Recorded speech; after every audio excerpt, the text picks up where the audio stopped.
Assalamualaikum warahmatullahi wabarakatuh. Selamat siang semuanya.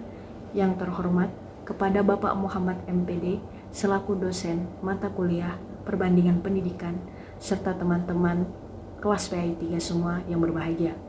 Pertama-tama, marilah kita panjatkan puji syukur kita kepada Allah Subhanahu wa taala yang telah memberikan rahmat berupa kesehatan sehingga kita bisa berkumpul di sini untuk menjalankan diskusi kelompok pada hari ini, tanggal 18 Oktober 2021.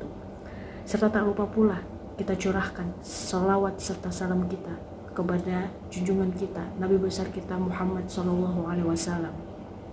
Baik, selanjutnya pada hari ini, saya sebagai moderator perwakilan dari kelompok 6, saya Rahmadian Khairunisa ingin memandu jalannya diskusi kelompok 5 yang akan membawakan materi berjudul Pendidikan di Australia.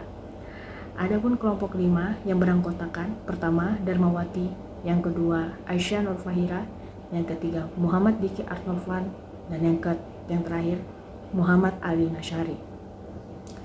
Langsung saja kepada penyajian materi pertama yang akan dibacakan oleh saudari Aisyah Nur Fahira. Kepada saudari Aisyah Nur Fahira, saya persilahkan. Baik, saya ucapkan terima kasih kepada moderator. Saya Aisyah Nur Fahira akan membacakan materi yang pertama, yaitu Sistem Pendidikan di Australia. Sistem pendidikan di Australia berstandar tinggi dan dapat pengakuan internasional.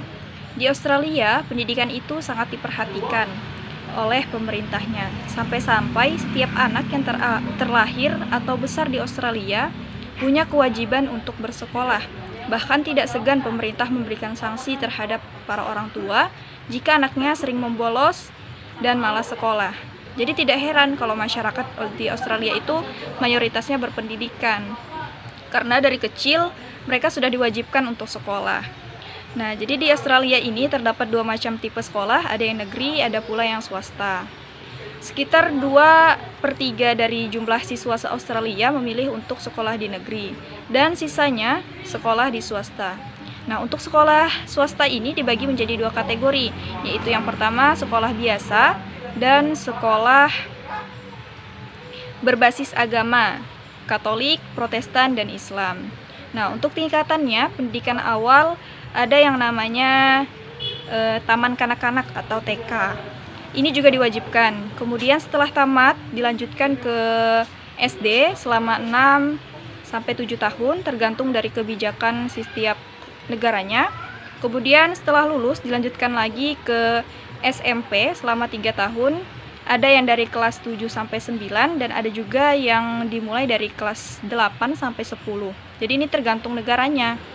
Kemudian siswa melanjutkan ke SMA.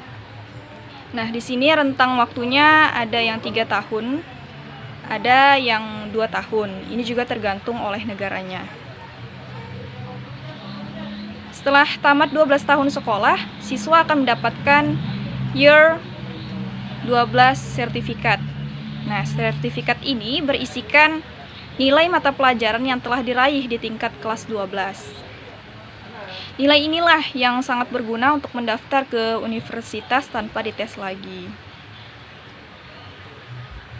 Nah, jenjang pendidikan di universitas di Australia ini terdiri dari sarjana dan pasca sarjana. B.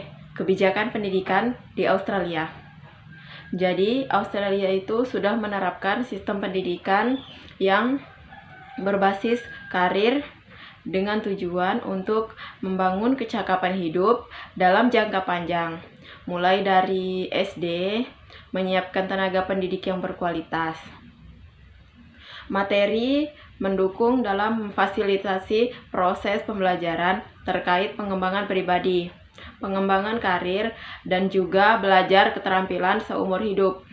Tujuannya yaitu untuk memungkinkan guru, orang tua, penyedia pekerjaan, atau bahkan orang lain yang berada dalam posisi untuk mendukung masyarakat transisi karir agar bekerja dengan konsisten secara nasional, yang kompeten dalam hal kompetensi.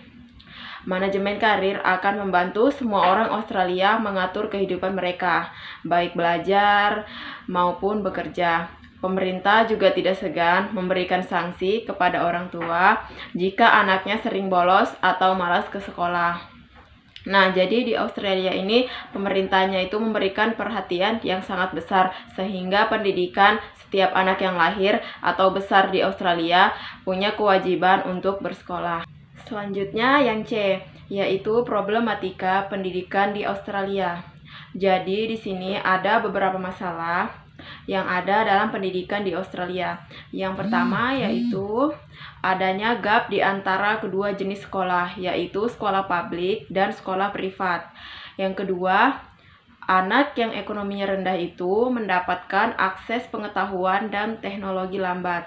Yang ketiga, Muslim di Australia itu kebanyakan imigran dari Turki, Lebanon, Afghanistan, Maroko, dan lainnya. Keragaman etnis ini jadi keuntungan sekaligus bisa jadi kendala bagi keberlangsungan di sekolah Islam. Selanjutnya, staf pendidik harus bekerja keras, tapi pendapatan gajinya kurang, jadi kesejahteraan mereka itu kurang baik. Yang terakhir yaitu 50% dari siswa mengabaikan studi mereka untuk bekerja, terutama bagi siswa dari tingkat ekonomi yang rendah. Hal ini tentu saja bisa mengganggu proses dalam pembelajaran. D. Hasil perbandingan pendidikan dengan negara Belanda. Pembagian di Belanda, pembagian pada tingkat tinggi yaitu HBO. Pengembangan dikembangkan oleh The Dutch Institute for Curriculum Development atau SLO. Pendidikan tingkat dasar berlangsung selama kurang lebih 8 tahun. Siswa tingkat dasar diwajibkan sejak usia 5 tahun. Sekolah menengah memerlukan waktu 1-4 tahun. Kurikulum harus mencakup mata pelajaran yang sama dengan mata pelajaran pada sekolah dasar biasa. Sekolah awalnya yaitu sekolah dasar. Sistem pendidikan dipegang oleh pemerintah. Gelar S1 disebut Bachelor of Art atau of Science. Gelar S2 disebut Master of Art atau of Science. Tingkatan pendidikan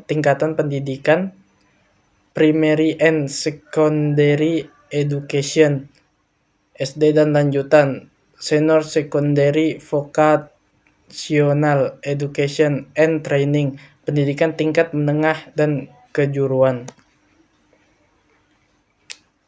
Di Australia, lembaga pada tingkat tinggi yaitu VET dan High Education Sector, universitas.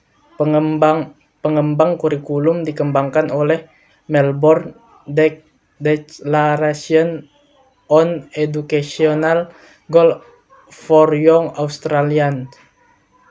Pendidikan tingkat dasar berlangsung selama 6-7 tahun. Siswa tingkat dasar dimulai dari usia 6 atau 7 tahun. Sekolah menengah memerlukan waktu 5-6 tahun. Kurikulum mencakup apa yang harus dipelajari oleh setiap siswa sehubungan dengan bidang ajaran, kemampuan umum, dan prioritas antar kurikulum. Sekolah awalnya yaitu taman kanak-kanak. Sistem pendidikan diserahkan pada setiap negara bagian atau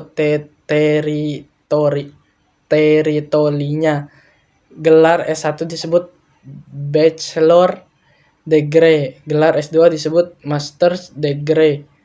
Tingkat pendidikan kindergarten TK, primary school SD, high school SMP, senior high school SMA. E. Solusi yang diberikan untuk pendidikan Australia.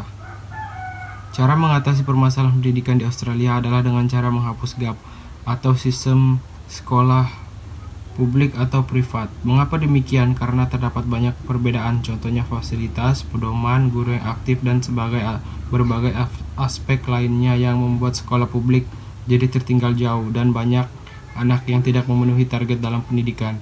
Membantu anak yang ekonominya rendah karena pengetahuan dan teknologi sangatlah penting untuk prestasi ke depannya dan untuk memotivasi siswa tersebut agar rajin dan tidak bermalas-malasan. Begitu juga dengan staf pendidik harus disesuaikan dengan kerja keras mereka agar kesejahteraan mereka membaik. Dan yang tidak memotivasi para siswa supaya tidak mengabaikan studi untuk bekerja dengan cara membantu tingkat sosial ekonomi mereka yang rendah.